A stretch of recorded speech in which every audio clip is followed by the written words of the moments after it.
Okay, ladies and gentlemen, this problem here is to find the EMF produced by a coil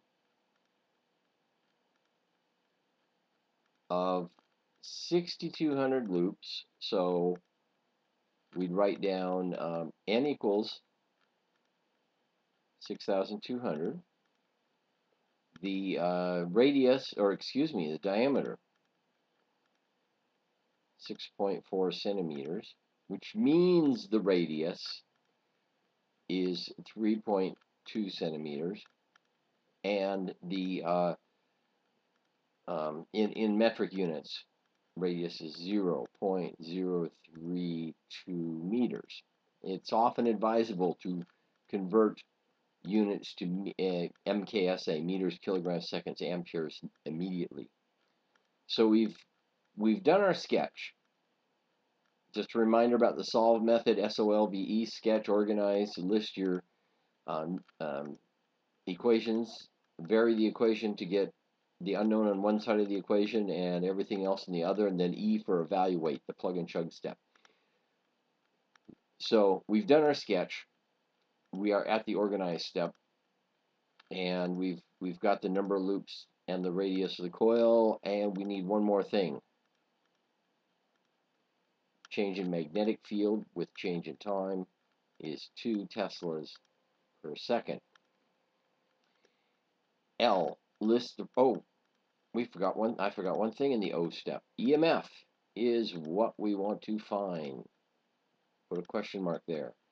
L step, equations, appropriate equation. Well, EMF is negative number of loops, change in magnetic flux per unit time.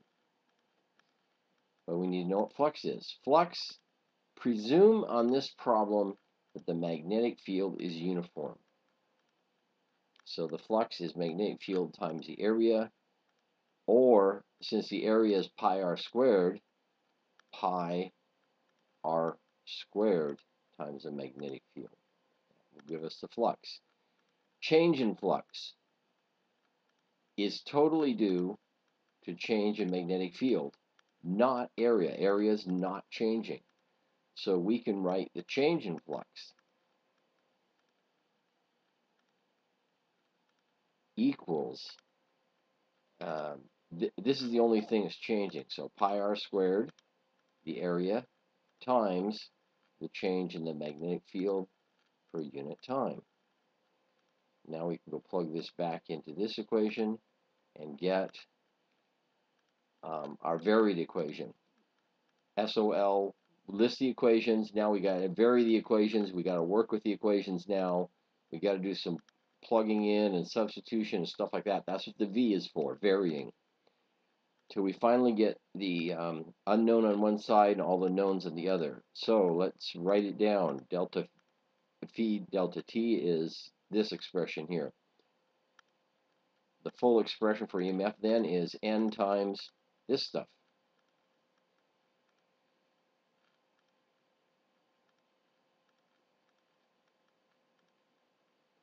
Now E is a step where we evaluate, which means plug and chug. Grab your calculator. We know everything we need to know, so we can start plugging and chugging. Going to my calculator. There it is.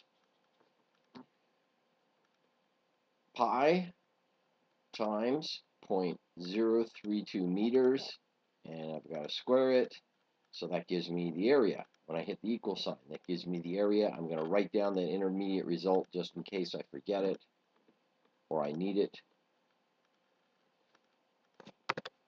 0.00322.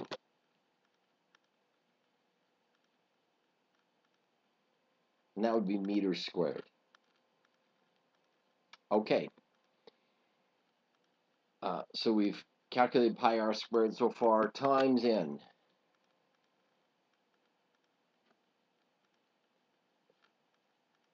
N would be 6,200. And then finally, times 2 for the rate and change of magnetic field. Times 2 equals. So we got an EMF of 39.9 volts.